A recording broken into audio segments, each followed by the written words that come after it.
तो आदाब, नमस्कार, गुड इवनिंग, सत श्री अकाल। एक बार फिर आप तमाम लोगों का स्वागत है क्राइम तक की कहानी के इस एपिसोड में। उम्मीद है पूरी फैमिली अच्छी होगी, अपना ख्याल रख रही होगी, अपनों का ख्याल रख रही होगी।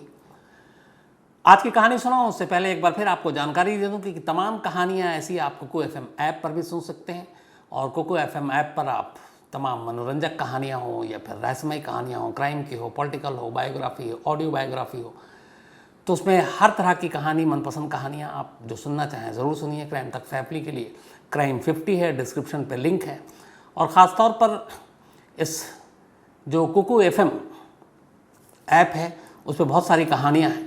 अगर आपको चंबल के डाकुओं में की कहानियों में इंटरेस्ट है, शौक़ है, तो फिर चंबल घाटी एंड डकैत एंड पुलिस, ये एक कोको एफएम पर कहानी है जिसमें चंबल के बारे में डिटेल से, चंबल के डाकू के बारे में पूरी डिटेलिंग है, चंबल की पुलिस के बारे में है। तो अच्छी कहानी है चंबल के डाकुओं और पुलिस को लेकर। तो आप चंबल घाटी डकैत एंड पुलिस, ये बुक है, ऑडियो बुक, कोको एफएम पर आप सुन सकते हैं, इसके मज़े ले सकते हैं। तो जब मौका मिले ज़रूर सुनिए कोको एफएम पर। अब आते हैं आज की कहानी के ऊपर सीधे।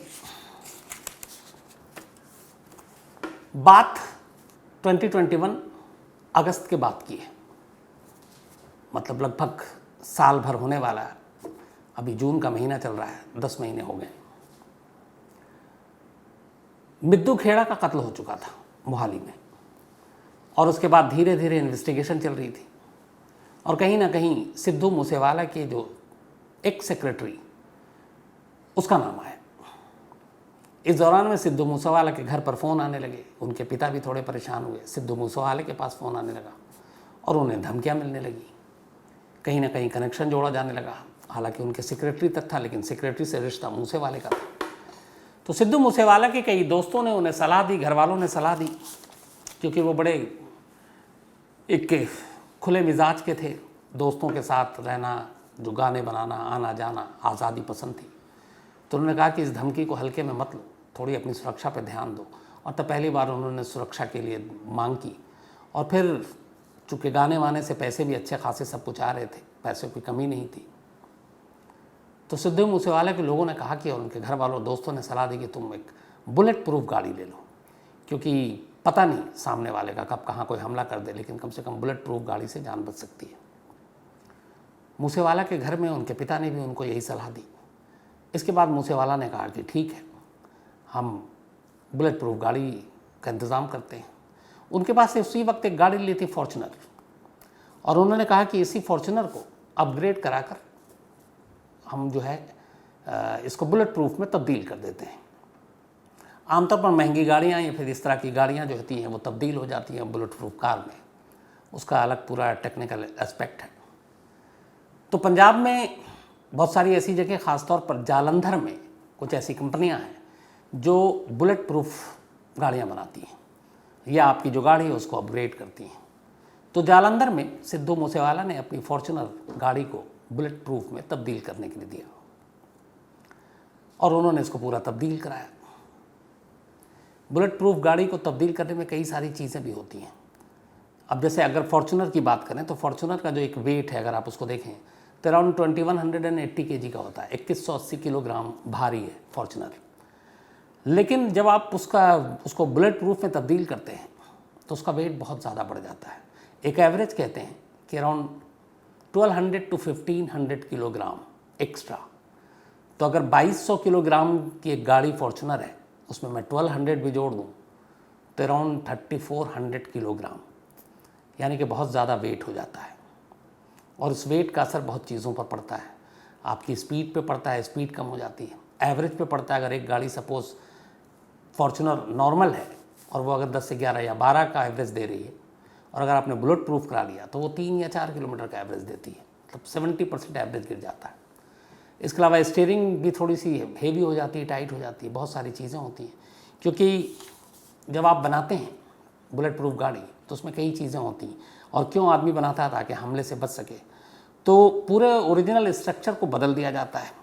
इतना ही नहीं, गाड़ी में किसी भी तरह का धुआं, पानी, गोली, केमिकल, धमाका, इन सारी या बारूदी सुरंग से अगर हमला हो ज़मीन से तो किस तरीके से उसको बेअसर किया जाता है, ये सारी चीज़ें इस बुलेट प्रूफ के ज़रिए उसमें तब्दील की जाती हैं। एक बुलेट प्रूफ गाड़ी को अपग्रेड कराने में, जैसे इस फॉर्च्यूनर को ही आपको कराना है, तो अच्छा खासा कम से कम 3 महीने का वक्त लगता है, बहुत लंबा काम होता है इसमें। और कहते हैं कि करीब 10 से 40 लाख रुपए का खर्चा भी आता है।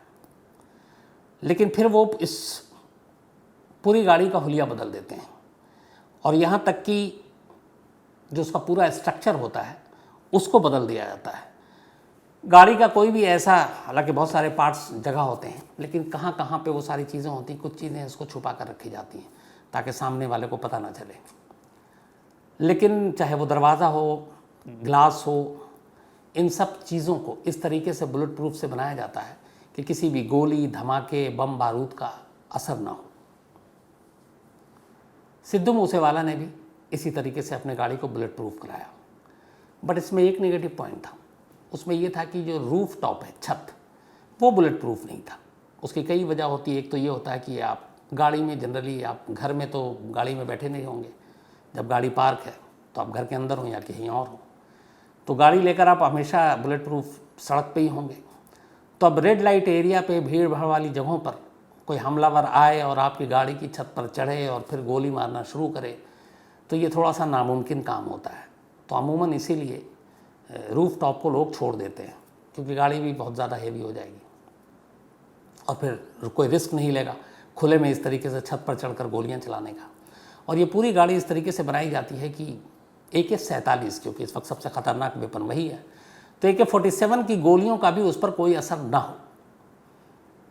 सिद्धू मूसेवाले के इस फॉर्च्यूनर बुलेट प्रूफ गाड़ी पर भी इस तरीके से बुलेट प्रूफ उसको बनाया गया था कि AK-47 की गोलियों का असर नहीं होता। हाँ, कहते हैं कि जो नया AN-94 आया, शायद वो इस पे कारगर होता है। एक ही जगह पर कई बार बस्ट मारने के बाद, कई बार आपने फिल्मों में देखा होगा कि बुलेट प्रूफ है लेकिन वो एक ही जगह पे बार बार गोली चलाते हैं, थोड़ा कमज़ोर होता जाता है, फिर होल हो जाता है। तो कहते हैं AN-94 से ये काम हो सकता था।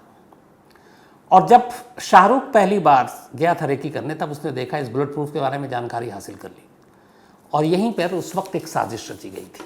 हुआ ये था कि सिद्धू मूसेवाला ने जब बुलेट प्रूफ गाड़ी जालंधर में बनवाई, तो ये बात लॉरेंस के गैंग के लोगों को पता चली। अब पंजाब में उनका भी असर था। किसी बहाने से वो उस कंपनी तक पहुंच गए जिस जगह पे ये बुलेट प्रूफ गाड़ी सिद्धू मूसेवाला की बनी थी, और उन्होंने जाकर इसके बारे में तमाम जानकारियां हासिल की थी कि कोई ऐसा लूज पॉइंट हो, कोई ऐसी खाली जगह हो, कोई होल हो जहाँ पे गाड़ी पे बुलेट प्रूफ का असर ना हो। लेकिन कंपनी होती है, अपने क्लाइंट्स के सारे राज को बता नहीं सकती थी। कंपनी ने किसी भी तरह की जानकारी देने से साफ मना कर दिया। लॉरेंस के गैंग की कोशिश ये थी कि इस बुलेट प्रूफ की कमज़ोरी को जानकर उसी हिसाब से कभी मौका मिले तो हमला करें, लेकिन वहाँ तमाम कोशिश के बावजूद उन्हें नाकामी हाथ लगी। कुछ बताया नहीं गया। फिर उन्हें लगा कि पता नहीं, इस तरह से खुलेआम हमला करना बुलेट प्रूफ गाड़ी पर गोली ज़ाया करने के बराबर है। तो उन्होंने ये आइडिया छोड़ दिया। लेकिन पहली साजिश उस कंपनी से शुरू हुई कि इस बुलेट प्रूफ गाड़ी के कुछ लूप होल्स, कुछ कमज़ोर कड़ियों को तलाशा जाए और फिर हमला किया जाए। तो नाकाम रहा। इधर शाहरुख ने जब ये पूरी रैकी की तो उसको पता चल गया, और उसके बाद इनपुट ये भी मिला कि नहीं, बुलेट प्रूफ गाड़ी है यार, इस पर असर नहीं होगा, इवन AK-47 की गोलियों का असर नहीं होगा। तब उसने डिमांड की थी कि हमें AN-94 दिया जाए, क्योंकि कहीं ना कहीं उसकी गोली का असर हो सकता है।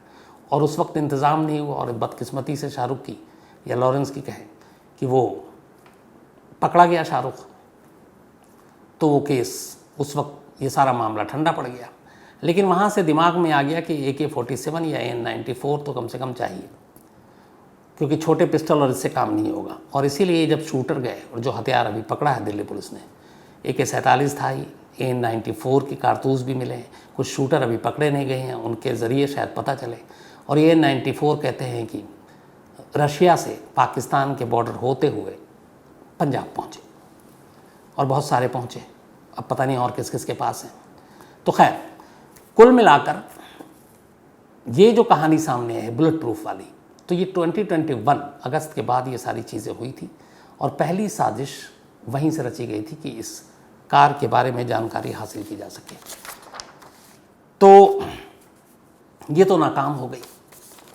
इसके बाद अब जो इस वक्त दिल्ली पुलिस की हिरासत में है प्रियव्रत और कशिश और केशव, इसने पिछले 2 दिनों में दिल्ली पुलिस में कुछ खुलासे किए हैं और वो पूरा खुलासा कुछ यूँ है। खुलासा ये है कि करीब 9 बार इन लोगों ने, सिर्फ अब तक बात आ रही थी कि केकड़ा रेकी कर रहा था, केकड़ा ने रेकी की शुरुआत ज़रूर की लेकिन काम बन नहीं रहा था और इधर सब्र छूटता जा रहा था हाथों से गोल्डी बरार के। लॉरेंस बिश्नोई ने उससे कहा था इस काम को जल्द निपटाना है। अब गोल्डी बरार वहाँ से लगातार कह रहा है कि बहुत डिले हो रहा है। इधर ये लोग लगातार रेकी के बाद कोई फ़ायदा नहीं, खुद शूटरों ने रेकी शुरू कर दी और इसके लिए इन्होंने क्या किया, इन्हें लगा कि यूँ अनजान बन करके घूमेंगे तो गांव वालों के छोटी छोटी जगहों पर अगर कोई अनजान आदमी आता है तो शक हो जाता, क्योंकि गांव में आज भी ये होता है कि कौन किस घर में आ रहा है जा रहा है, कौन किसका क्या है, ये लोगों को पता होता है क्योंकि वहाँ आज मोहब्बत है, एक दूसरे को जानते हैं। शहर में नहीं है ये चीज़ें, कंक्रीट के जंगल में हम रहते हैं, शायद हमें पड़ोसी के बारे में भी पता नहीं कि कौन है, कितने लोग हैं, अनजान होते हैं हम। लेकिन गाँव आज भी अपनी पुरानी रवायत पर कायम है, मोहब्बत पर कायम है, एक दूसरे को जानते हैं। तो इन लोगों को डर था शूटर को कि अगर हम यूं ही बेवजह सड़कों पे, गलियों में, गांव में घूमते रहे तो लोगों की नज़रों में आ जाएंगे और फिर पुलिस भी कहेगी भाई तुम कहाँ से हो। तो इन लोगों ने मानसा में एक घर किराए पर ले लिया और किराए पर लेके वहीं रहने लगे और इसके बाद ये लोग अलग अलग गुट में गाड़ियों पे निकलते, कभी बोलेरो में, कभी करोला में, और 2-2 करके, और ये उसी मूसा गांव में पहुंचते जो मूसेवाला का गांव था, उसकी रैकी करते। 9 बार इन्होंने रैकी की। 9 बार रेकी करने के बाद भी इन्हें मौका नहीं मिला। इधर गोल्डी बरार का सब्र टूट रहा था। आखिर में इन्होंने बताया कि इसके पास मैसेज आया गोल्डी बरार के ज़रिए प्रियव्रत और फौजी के पास कि अच्छा इनको मौका क्यों नहीं मिल रहा था, क्योंकि इन्हें हमेशा वही फॉर्चुनर बुलेट प्रूफ गाड़ी। अब उन्हें लगा क्या करें, वो जब भी हो बाहर हमला करेंगे तो कोई मतलब नहीं है, गोलियों का असर नहीं होगा और इतना मौका मिलेगा नहीं। उधर 2 गनर, शुरू में शाहरुख ने यह भी कहा था कि उनके गनर के पास AK-47 है, हालांकि वो AK-47 नहीं था जो मूसेवाला के गनर के पास था, वो SLR था शायद। तो अब ये टलता गया और सिद्धू मूसेवाला कभी भी बिना बुलेट प्रूफ गाड़ी के घर से बाहर नहीं निकले। तो मैसेज आया कि बाहर कब तक इंतज़ार करोगे, अगर ज़्यादा वक्त बीत रहा है, मौका नहीं मिल रहा है तो घर के अंदर घुसने की प्लानिंग करो। और यहीं से एक दूसरा प्लान भी तैयार हुआ। उसमें यह कहा गया कि तुम लोग पंजाब पुलिस की वर्दी पहनो, और बहुत सारे लोग तो खड़े होते ही हैं मूसावाला के घर के बाहर फैंस के तौर पर। मूसेवाले को थ्रेट भी है, तो घर का दरवाज़ा यूं ही खुल जाएगा, एक तो पंजाब पुलिस की वर्दी देखकर, और दूसरा ये भी है कि जाकर बात करना कि आपकी थ्रेट है और सुरक्षा 24 घंटे पहले तो हटाई गई थी, तो उसी सिलसिले में बात करनी और उसके बाद अंदर जाकर हमला कर देना। तो पंजाब पुलिस की वर्दी ली गई, हथगोले हैंड ग्रेनेड जो रशियन मेड है वो लिए गए, और इसके बाद गाड़ी में सब रखा गया और ये गाड़ी में घूमते रहे। कहते हैं इनका जो प्रियव्रत ने बताया कि रैकी तो कर चुके थे हम 9 बार, लेकिन 29 मई आते आते पूरी तरह से सब्र टूट गया था और हाथ से सब्र छूट गया था, एक तरह से टूट तो नहीं गया। अब ये हुआ कि बहुत हो गया, घर में घुसने की तैयारी करो और घर में घुसकर हमला करो। कहते हैं कि अगर 29 मई की उस शाम को मूसेवाला बिना बुलेट प्रूफ गाड़ी के बाहर न निकलते और गनर साथ में होता तो फिर ये बाहर हमला नहीं होता। उस दिन ये लोग घर में भी घुस सकते थे और इन्होंने तैयारी कर रखी थी, और इसीलिए इन दोनों की गाड़ी बोलेरो और कोरोला जिसमें शूटर बैठे हुए थे, ये उसी मूसा गांव के इर्द गिर्द लगातार घूम रहे थे। लेकिन अचानक मूसेवाला बिना उसके निकल गए, केकड़ा ने खबर दी, उसके बाद रास्ते में शूट आउट किया, वो सब आप जानते हैं। लेकिन कहते हैं कि अगर ये इंसिडेंट ना होता तो बहुत मुमकिन है कि 29 मई की शाम या रात तक पंजाब पुलिस की वर्दी में ये शूटर मूसेवाला के घर में घुसकर उन पर हमला करते, और ये पूरी तैयारी और प्लानिंग हो चुकी थी। लेकिन इत्तेफाक से उन्हें मौका मिल गया। उस दिन गलती कर बैठे मूसेवाला, जो अपनी उन्होंने जो बुलेट प्रूफ गाड़ी थी वो छोड़ दी, गनर को घर पे छोड़ दिया। तो इसका मतलब ये था कि पूरी तरह से गोल्डी बरार ने ये तय कर रखा था कि चाहे कुछ हो जाए इस बार छोड़ना नहीं है और घर में घुसकर हमला करना है, और इसीलिए घर में उन्हें घुसना था और पंजाब पुलिस की वर्दी मिली थी। इन लोगों के इशारे पर और इन लोगों के इस पूरी बातचीत के बाद बाकायदा इन्होंने एक बैकअप टीम भी तैयार कर रखा था कि अगर ये हमला नाकाम हो जाए और इसके बाद हमें कोई और टीम लेनी पड़े जैसे 8 शूटर तो थे ही थे, इसके अलावा कोई और टीम लेनी पड़े तो उसके लिए भी वेपन को कहीं पे छुपा कर रखो। और इन लोगों ने बाकायदा वेपन को छुपा कर रखा एक सेकंड टीम के लिए कि अगर पहली ऑपरेशन नाकामयाब हो जाती है तो उसके लिए। ये जगह था जहाँ पे इन्होंने छुपा कर रखा, वो हरियाणा में एक जगह है हिसार, और हिसार डिस्ट्रिक्ट में एक गांव है किरमारा। किरमारा गांव में इसी प्रियव्रत ने अपने एक जानने वाले के घर में, उसी का गैंग था, वहाँ पे हथियारों का एक ज़ख़ीरा रखा था कि अगर पहली टीम नाकाम हो जाए मूसेवाला को मारने में तो जो बैकअप टीम है, अब अभी ये भी है कि बैकअप टीम का खुलासा होगा कि वो कौन स्लीपर सेल टाइप थे। तो इन लोगों ने बैकअप की टीम के लिए भी हथियारों का ज़ख़ीरा पहले से इंतज़ाम करके रखा था और बाकायदा उसको ट्रांसपोर्ट करके हरियाणा के इस हिसार गांव के किरमारा, हिसार ज़िले के किरमारा गांव में रखा था। जो हथियार इस घर से फिर बरामद हुए प्रियव्रत की इस दिल्ली पुलिस की पूछताछ के बाद, उसमें 8 high explosive grenade, 8 high explosive grenade, इसके अलावा barrel grenade launcher, 9 electric detonator, 1 assault rifle with 20 कारतूस, इसके अलावा .30 बोर की 3 सोफिस्टिकेटेड स्टार पिस्टल और इस पिस्टल की 36 राउंड बुलेट्स, और साथ में AK सीरीज राइफल के अलग अलग पार्ट्स मिले। ये सारे हथगोले, ये सारी चीज़ें ये बैकअप टीम के लिए रखी गई थी ताकि अगर पहली टीम नाकाम होती है तो उन्हें मारा जा सके। लेकिन पहली कोशिश में ही उन लोगों ने मूसेवाला की जान ले ली और उसके बाद ये सारे हथियार वहाँ पड़े हुए थे। अब जब शूटर पकड़ाया तो ये सारी चीज़ें सामने आई। अब लेकिन यहाँ पे एक बड़ा सवाल आता है। आपको याद होगा मूसेवाला के कत्ल से ठीक 20 दिन पहले पंजाब के मोहाली में पंजाब पुलिस के इंटेलिजेंस के दफ्तर पर ग्रेनेड लॉन्चर से हमला हुआ। मूसेवाला के कत्ल से ठीक 20 दिन पहले लॉन्चर से हमला हुआ। पंजाब पुलिस ने एक पूरा कैंपेन चलाया पकड़ने के लिए। आज करीब 1.5 महीने हो गए, अपनी ही पुलिस के डिपार्टमेंट के दफ्तर में हुए हमले के केस को पंजाब पुलिस नहीं सुलझा पाई।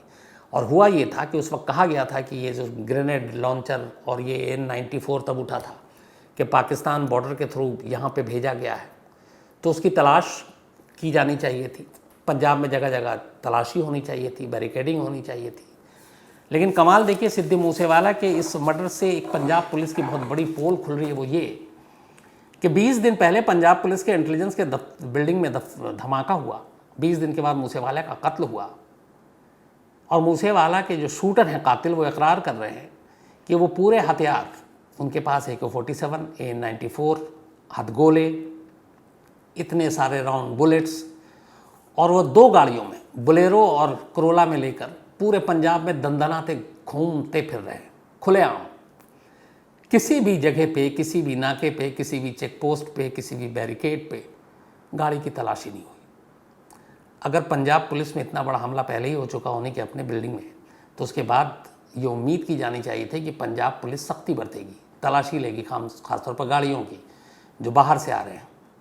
लेकिन पंजाब पुलिस ने नहीं ली। अगर पंजाब पुलिस अपनी ड्यूटी को ईमानदारी से निभा रही होती तो शायद इतने बड़े हथियारों के ज़ख़ीरे के साथ खुलेआम घूम रहे ये शूटर पहले पकड़ाए जाने चाहिए, और ये पुलिस का काम था। लेकिन ये तो छोड़िए कि पहले क्या पकड़ते। जब कत्ल हो गया, मूसेवाला के कत्ल के बाद इन्होंने बताया कि अगले 1 घंटे तक, ये भी बताया इन लोगों ने, जब ये वहाँ से निकले तो मानसा के बाद सारे शूटर अलग अलग हुए थे 29 मई की शाम को। और इनका कहना है कि करीब हम लोग सब जो बिछड़े वो 6:30 पौने 7 बजे के आसपास मूसा गांव से मानसा तक ये लोग एक साथ थे। उसके बाद इन्होंने गाड़ी छोड़ी, बोलेरो, एक ऑल्टो में ही निकले थे, और उसके बाद मानसा से ये सारे शूटर फिर अलग अलग हो गए ताकि एक साथ ना हो, ताकि पुलिस को गुमराह किया जा सके। पर इनका कहना था कि पूरे रास्ते 1 घंटे तक अगले कहीं उनको कोई बैरिकेडिंग, कहीं पुलिस की नाकेबंदी, कोई चेकिंग, तलाशी कुछ नज़र नहीं आई, और ये सब बहुत आराम से पंजाब की सीमा से बाहर निकल गए।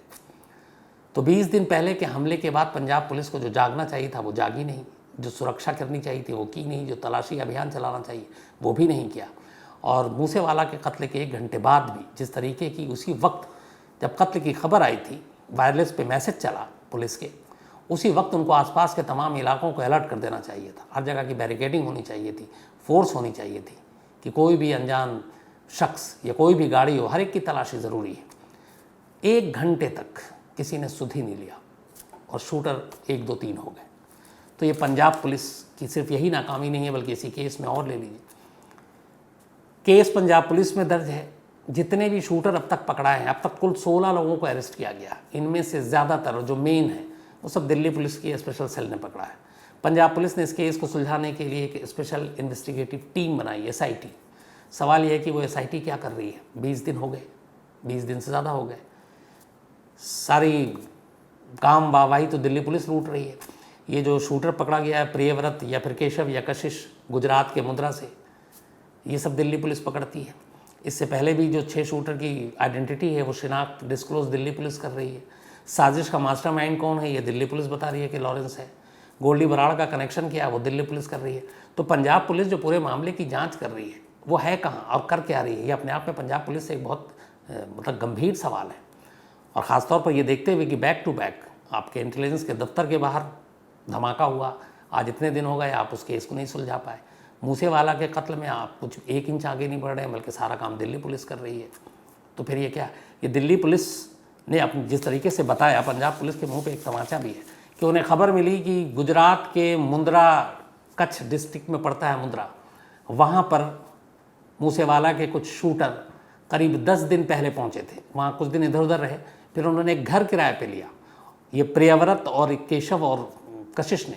और किराए पे लेने के बाद उन्होंने कहा कि हम यहाँ नौकरी के, रोज़ी रोटी के सिलसिले में आए हैं और हमें नौकरी मिल गई, तो यहीं कहीं नौकरी कर रहे हैं और ये हमें किराए का घर चाहिए। उसके बाद वो उस घर में रह रहे थे।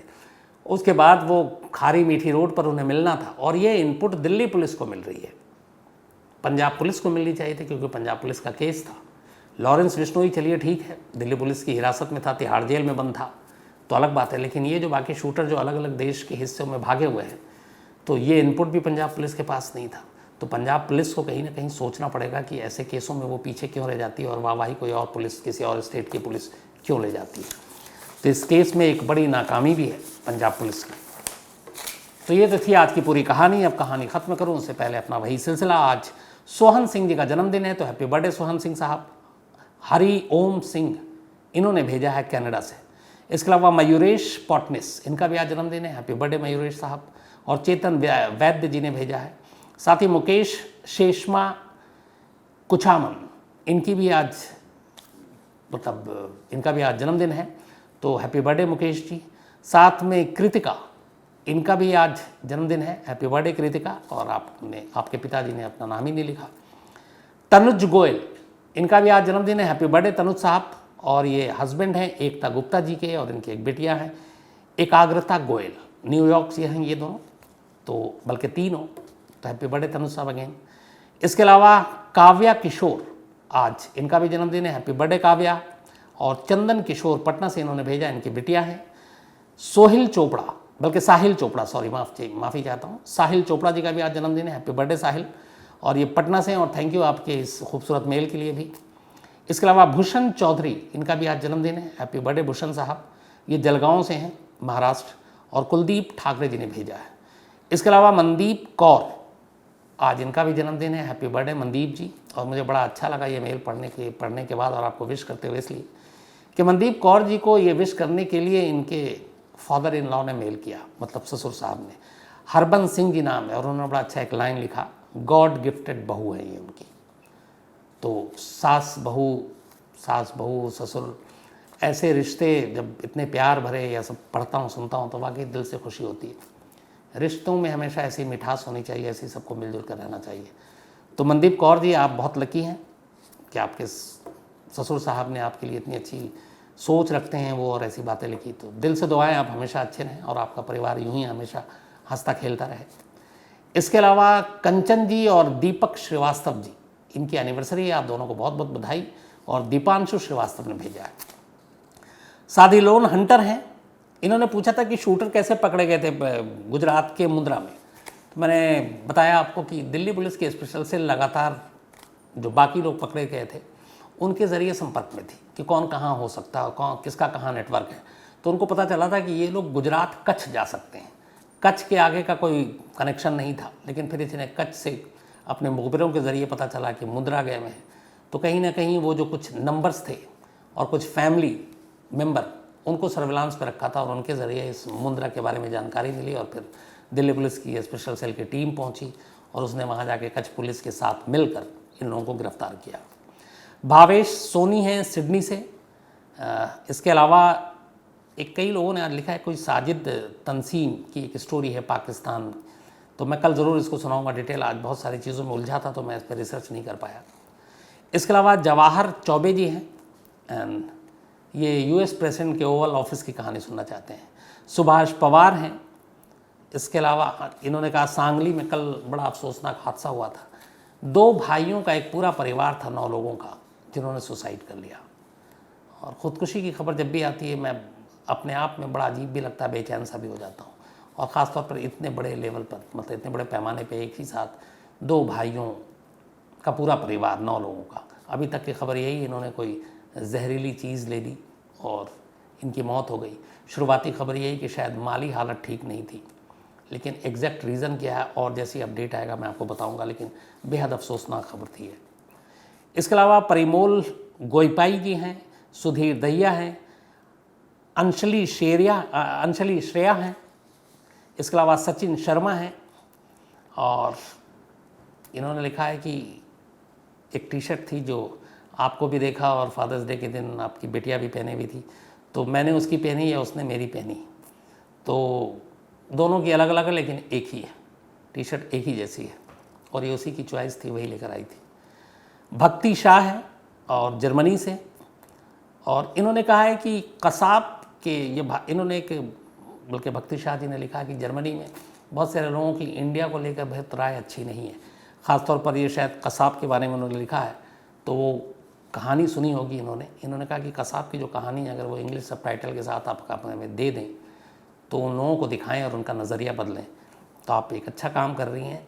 मैं कोशिश करूंगा भक्ति शाह जी, दीपक से बात करूंगा और इस कसाब की पूरी स्टोरी का इंग्लिश सबटाइटल के साथ आपको ज़रूर दूँ।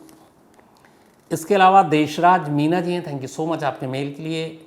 और शिवांशी परमार है और thank you so much Shivanshu Parmar ji, बल्कि शिवांशी, बट मैं और कितना ज़ोर, इन्होंने कहा कि आप थोड़ा और ज़ोर से बोला करें, तो लगातार ज़ोर से बोलना बड़ा मुश्किल हो जाता है और मैं वैसे भी दिन भर बोलता रहता हूँ।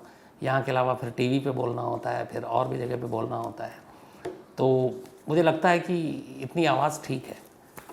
तो आज कहानी में इतना ही। अब आपसे मुलाकात होगी कल रात 9 बजे किसी नई कहानी के साथ। तब तक अपना ख्याल रखिएगा। Thank you very much.